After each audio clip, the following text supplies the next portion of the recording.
Good morning. I'm calling to order this hearing. This is a public oversight hearing of the Committee on Aging and Community Affairs. I'm Council Member Yvette Alexander. I represent Ward 7, and I'm also the chair of this committee. And next, Ron Swanda. Thank you, Madam Chair. I'd like to summarize my statement and have it included in the record of the hearing, if that's possible. I'm here strictly on my own. I've been working with many aging service providers and talking to as many elderly and senior people as I can in the district. I've been attending a lot of events. So unlike the people at the table here, I am not an aging professional. However, I am aging, and I have talked to a lot of aging people. And I can tell you for sure that the services offered by these fine people here and others in the room today are highly valued by the district residents. It is not adequately reflected in the budget that the Office on Aging is the smallest of any city organization. I can tell you that the elders in this city do not deserve to have the smallest budget of any agency. And I think the aging people in the District of Columbia, not only they are supported by literally thousands of volunteers. Every organization that you see here and the ones also in the room have lots of volunteers. Some, a major agency may have 500 volunteers on their list, hundreds. That's pretty unusual for any city government agency to have that sort of support from the city's residents, and some of the agencies rely on private grants as well. That also indicates to you the importance of what's going on. I challenge other city agencies to show you the degree of public grants that our service providers have to have. The number of seniors in the District of Columbia is undoubtedly increasing. The percent of the population that is older is increasing. I've presented you some numbers today. And finally, I want to say that it's so important that this committee provide leadership so that the Office on Aging can exert its leadership into the future. These are awfully important issues, and we cannot continue to slight the elders in the District of Columbia. Thank you, Mr. Swanda. I would encourage you to read some of your testimony for all the viewing public and the people who are here to understand, a little bit about your background. Please do. My background? Yes. All right. I worked in the District of Columbia for 30 years. I worked for a trade association as government relations. I have a bachelor's degree in psychology and MBA, and I think I have also participated in nonprofit boards for many years as a volunteer, so I understand volunteer organizations. I understand nonprofit boards. I have formed 2 nonprofit associations myself that are still continuing in national organizations, and so I feel like I have something to contribute, and that's what I want to do to the senior community. Would you say you are the typical senior in the District of Columbia? I'm not sure I can answer that question. I haven't met them all. Let's just say I'm interested to know, because people need to know who our seniors are in the District of Columbia, and I think the perception may need to be changed, because seniors are, they have changed from what seniors were even 10 years ago. So what is your view of today's average senior in the District of Columbia? I certainly think that it is changing, as has been said in previous testimony. In my mind, the whole country needs to get over its ages and look at someone who is retired, so to speak, as an asset. And a lot of people are doing just as I'm doing when they retire from what they had to do to feed their face, so to speak. They now are able to do what they want to do through volunteerism. And I think that is more likely to characterize today's aged person than it is the.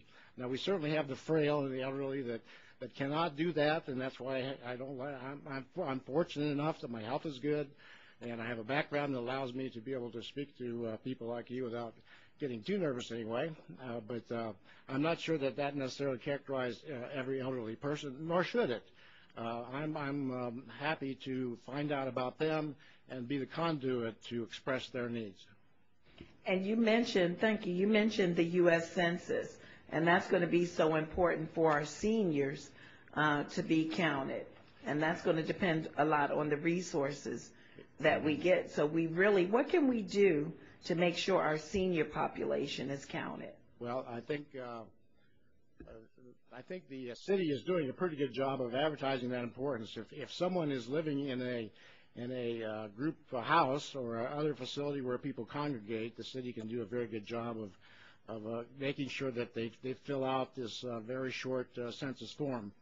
However, it's been mentioned that the Office on Aging is preparing a state plan. As part of that, they are trying to survey for needs.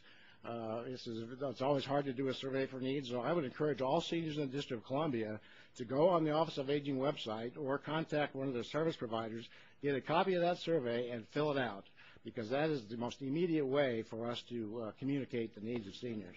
And you mentioned something really important about seniors going on the website. Yes. There are a lot of seniors who still are not internet savvy, so they're not going to go on the computer. So we're really tasked with reaching the seniors, maybe door to door or by mail, television, phone calls, because the internet is not going to be the way. I mean, persons like you, yeah, but a lot of seniors, and some seniors who are well versed, educated, and who are living out there on their own independently, still will not get on the internet. I can say the Office on Aging can provide it in paper, and it be entered in the same way.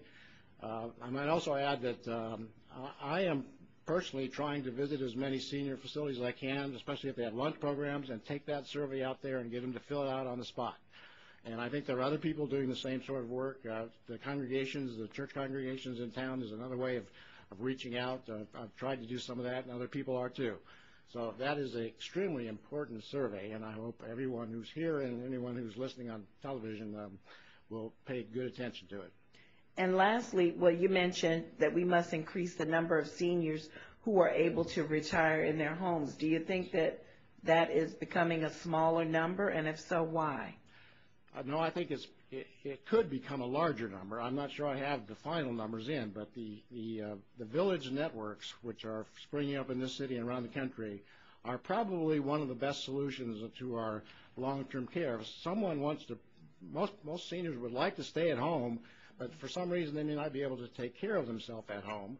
And so to have volunteers in our community go to those people and help them change light bulbs, do the dishes, and just be a friend is an important way for us to serve seniors that is fairly low cost to the city. And when the budget hearing comes, I hope you'll consider at least giving some seed money to the villages so that we can, that is probably the best way for us to accommodate the growth in our senior population. And I'm excited about that, and I know Dr. Brown will talk about that. I believe we have 4 of the villages, and they were able to obtain grants for that service, so hopefully we'll grow with that. What I'm hearing from a lot of seniors, and I know we have retirement homes in Maryland and Virginia, different complexes where they can get all their amenities, not necessarily a senior home, a senior facility, but what we need in the District of Columbia, what I'm hearing, people would like a retirement community, that they would like to be among their peers and to be able to go to the cleaners, the hair salon, everything there. And that's something I don't see in the district. I see it in, Maryland and in Virginia, and that's where our seniors sometimes are moving. I was upset that some of my neighbors, married couples, have moved out of Ward 7, and they've gone to Maryland to these retirement communities. Not necessarily a senior home, but that's what we really need to focus on. People don't want to mow their lawn or take care of a large home, but they still want a nice place to live and be independent. So that's what I would like to see in the District of Columbia. I think we do have some of those facilities. We probably don't have enough. One of them is Thomas Circle, which has a variety of services from totally independent living all the way up to nursing home care in the same facility located near Thomas Circle. So I think that's a good example of a private facility that's not a government facility at all. Right. So people have to have enough money to be able to live there, but I think it is often the first choice of many retirees. I would like to see more of those throughout the city. Yes, indeed. Thank you. Thank you all for your testimony. Thank you.